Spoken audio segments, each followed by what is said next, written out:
Hey, so Twitch and the National Music Publishers Association, the NMPA, have made a deal of some kind in which they're creating a new process for issuing rights violations or complaints about rights violations on Twitch. There's a lot of misinformation about this going around right now, and a lot of that information is super dangerous. So I wanted to take a moment to talk about it. There's a lot to break down. Before I continue, please read the disclaimers up above. They're very important, and I have to have them here for legal reasons, so give those a look. Okay, moving on. So this deal creates a new process by which rights holders that are participating in the system can issue a complaint about content that they find on Twitch that they don't want to be there. It's their own content and they don't want it to be wherever it was that it appears on Twitch. Previously, in this situation, all they could really do was issue what's called a DMCA takedown. I'm sure you've heard of those. I have another video on this channel if you really want to go into what all that means. Now they have this new option in addition to the DMCA takedown, not instead of, in addition to. I'll come back to that. Twitch will then review the report that comes in. They will take down the offending VODs or clips, and they will issue some kind of warning or penalty to the streamer. We don't know what that warning or penalty is just yet. Twitch says they've got some information on the way, so stay tuned for that. First and most important thing that I need to get across here is that you still cannot stream copyrighted music on Twitch. In fact, I actually think this new system is going to make it even more dangerous than it was previously, which was pretty friggin' dangerous to stream copyrighted music on Twitch. If you do not have the appropriate broadcast licenses, that's important, broadcast licenses for music, then you do not have the rights to include that music in your broadcast. Now, I know a lot of artists have been giving permission, like through tweets or whatever, to use their music on Twitch, and that's great. That's awesome. Just be aware and understand that those permissions can be revoked at any point, and they do not need to give you a heads up or a warning before they do so. They can literally just say, hey, I signed a new music deal and now you can't use my stuff on Twitch anymore. Sorry. And that's it. That would be the end of it at that point. And if you don't see that tweet, sucks to be you. None of that is new, by the way. None of what I just said is anything new. That's exactly how things worked under the DMCA as well. Nothing has really changed there. Second important thing to understand about the system is that it is opt-in, meaning that a music rights holder, specifically, especially one who's part of the NMPA, I believe they may even be the only ones that have access to this, have to opt in and choose to use this system. And it doesn't sound like, from anything that's been in the emails that Twitch sent out or any of the other announcements that have been made, it doesn't sound like it's an either or. It doesn't sound like by choosing to opt into this system, they are giving up their rights to use the DMCA. The DMCA is a law. That's literally just, they can't, Twitch and the NMPA can't decide that law doesn't exist anymore. That's not how that works. And there's nothing in any of the language that's been issued by Twitch just yet that says opting into this system will remove their ability to use the DMCA in the future. And that would be kind of a big deal. So I would imagine that would have been included in these emails if it was the case. If you only learn two things from this video, make it be those two things. You still cannot stream copyrighted music on Twitch, and the DMCA is still every bit as there as it was previously. Nothing has changed about any of that as a result of this deal. Now, how do we compare this new system to the DMCA? From the streamer's point of view, it's actually hard to say at this point what the real differences are in terms of like actual end use case scenario. The email that they sent out said that similar to the DMCA, they have a team that reviews reports and checks for completeness. That is the same process that they're currently using for the DMCA, even by their own words. It's similar to the process they're using for the DMCA, which means that this is not them sitting back and checking to make sure that it's actually a violation. Nobody at Twitch is going to get this report in and go, actually, this one seems like fair use. We'll not honor that report. No, there's basically no future in which Twitch ever does anything like that. That is a legal dispute between you and the person who is complaining. Twitch isn't going to go to bat for you and say, actually, this was fair use. Almost no possibility of that ever happening, in my personal opinion. This is really just them checking to make sure that the report is actually coming from somebody who can issue that report in the first place. It also says that they will first issue a warning. And I actually kind of take a little bit of issue with how Twitch has worded this in their email. They said, unlike DMCA, Twitch will give creators a chance to course correct by first issuing a warning. And the reason I take issue with that phrasing is because the DMCA, at least Twitch's implementation of how they were honoring the DMCA, already kind of had those warnings baked in. With the DMCA, your first strike and second strike, you get up to 3 strikes. Your first and second strike, they remove the offending VODs and clips, which according to this is still what they do. They issue you a suspension for 24 hours, and that's it. Under this new system, they say that they will first issue this warning. They will remove any VODs and clips that contain unauthorized music from the creator's channel. That's the same thing that was happening under the DMCA.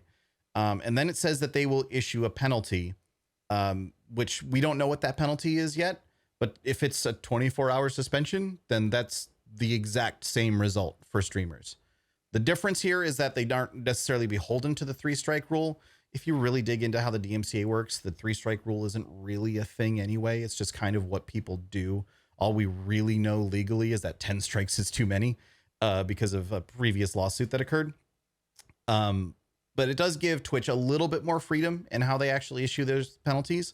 The problem is, because we know that this is not a either or situation for the NMPA, Twitch has to make sure that whatever they're doing is still worthwhile for the NMPA. It's still something that the music rights holder in this case is not going to go, well, why would I issue this less worse penalty when I could just issue a DMCA takedown? So let's think about that for a minute. Why would the NMPA actually take this deal and set up this process? What would be valuable here for the NMPA? And I think the biggest thing is that this allows them to completely sidestep the DMCA, which for all of its faults, and there are many, it's still a legal process that does allow counterfiling. The DMCA, if you are issued a DMCA takedown, you have the legal right to say, actually, no, I think this is fair use. I think my use of this here was fine. I'll see you in court. You have the legal right to say that when issued a DMCA takedown.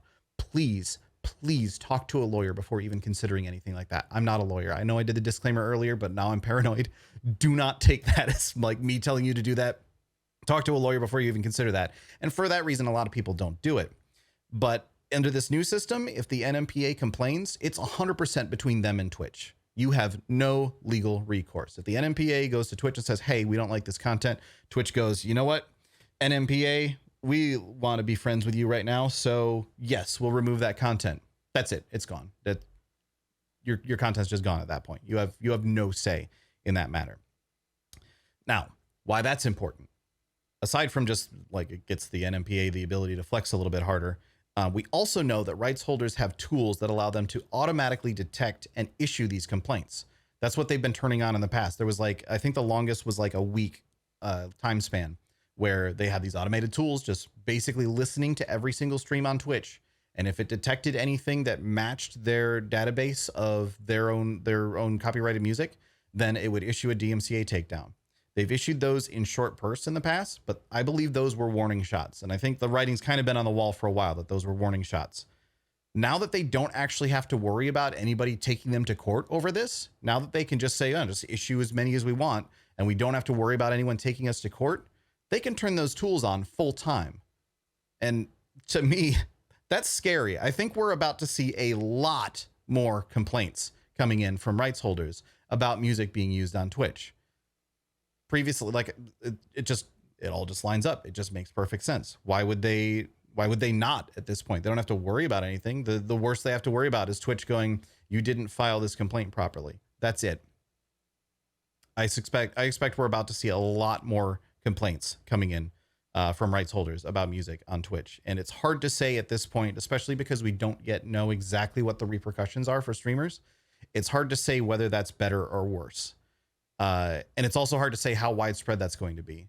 When we know that these have gone out in short bursts in the past, like Twitch has said there was like hundreds of thousands, I believe was their exact phrasing. I don't remember off the top of my head of reports that came in when these automated tools were turned on for like a week. This could be millions of reports. I can't tell you how many streamers there are on Twitch, and I definitely can't tell you how many of those streamers might have a song playing in the background and they just went, whatever, I'm not going to worry about the DMCA. Well, now those people might actually get hit because these automated tools I fully expect will be turned on full time. So why would Twitch agree to this in that case? Well, the reality is I'm kind of overstating. I actually think those tools were going to be turned on full time at some point anyway. Like I said, the writing's kind of been on the wall for those for a while. The NMPA and the music rights holders have been issuing these like warning shots, like I said. And that was to warn Twitch, hey, we can do this. You need to get your act together or else it's going to get real bad for you.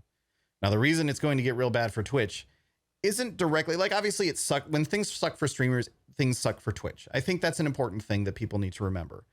However, the even suckier thing for Twitch here is that if Twitch starts receiving hundreds of thousands of millions of DMCA takedowns in a given month, they can lose what's called safe harbor status.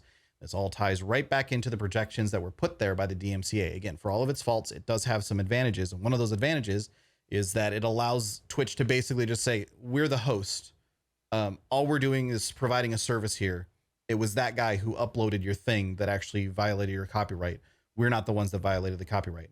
But if Twitch is receiving hundreds of millions of these reports constantly as DMCA takedowns, then there could very easily be an argument made by the NMPA that actually, no, you are enabling this behavior. You are specifically enabling this behavior.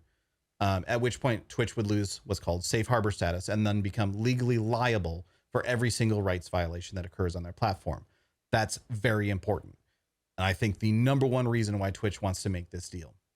As much as I would love to say that it's them trying to make things better for streamers, and I do genuinely believe that they are trying to make things better for streamers, I think the actual effect here is far more that Twitch is making sure that they do not become legally liable. Worth noting, if Twitch goes under, that's obviously very bad for streamers. So we are on the same team as Twitch here.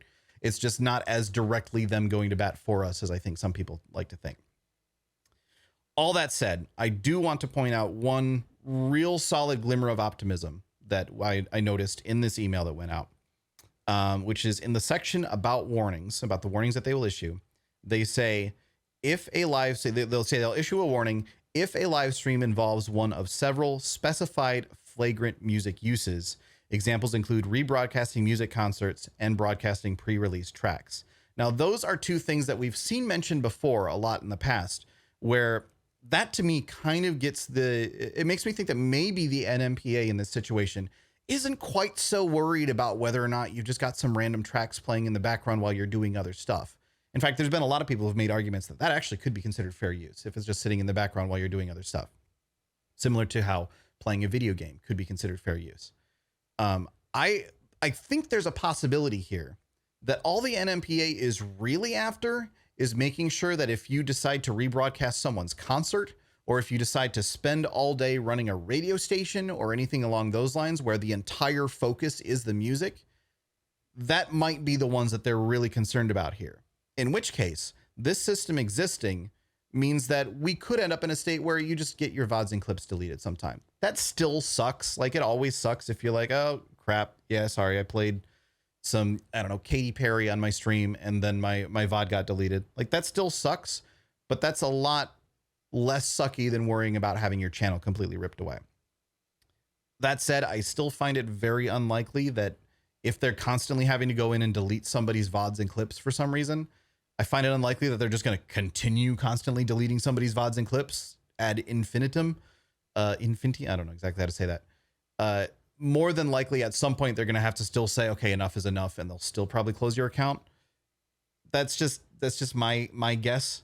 I'm really, really wanting to hear what Twitch has to say in the coming weeks about what exactly these new warnings and penalties and what all of that exactly means. Because they do say in that same thing where they mentioned the flagrant music uses, they do say that they have more information to share in the coming weeks. So fingers crossed we get some good news there. The biggest point of this video, though, that I just want to get across is that it's still not safe to stream copyrighted music. And in fact, I will even point out, as I'm just recording this now, it just now occurred to me, they do point out, as we've said consistently, it's never okay to include music in your channel unless you've secured the necessary rights or have the authority to do so. That is included in the same email that has the language I was just talking about regarding flagrant music uses. To me, that means we're not headed towards a state where you can just play music all the time and it doesn't matter if it's copyrighted or not. Twitch would have to actually secure proper licensing deals with the various different organizations. Facebook has them. I think even YouTube has them. Twitch doesn't currently. They need to actually secure those licensing deals before you can safely play whatever music you want on Twitch, or at least from those certain rights holders. So that's about where we stand right now. Like I say, really hoping to hear some good news from Twitch in the coming weeks, but the news that's going out today is not nearly the big slam dunk win that people seem to think it is. So bear that in mind. Thanks for watching. I'm gonna get out of here. I'll see you later.